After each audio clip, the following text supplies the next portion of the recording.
उत्तम मिळकत सुरू होती, दिवसाला लाख, 1.5 लाख, 2 लाख मिळत होते. असं असताना सुद्धा एक क्षण असा आला की हे सगळं त्यांना सोडावंसं वाटलं. परिस्थिती निवडली. मी वडिलांना विचारलं, अण्णा श्रीमंत व्हायला काय करावं लागेल? वडील म्हटले डॉक्टर व्हावं लागेल.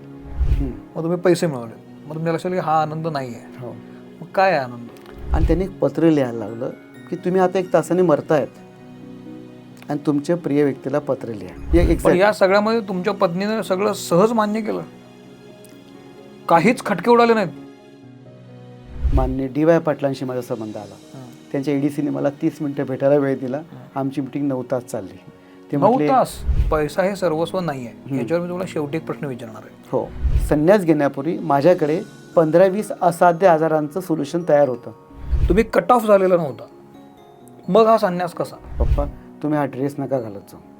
तर मी म्हटलं का बेटा? म्हणे मला बाकी मुलं हसतात, मला माझे पप्पा असे नको. आनंद कसा मिळवायचा सर्वसामान्य माणसांना?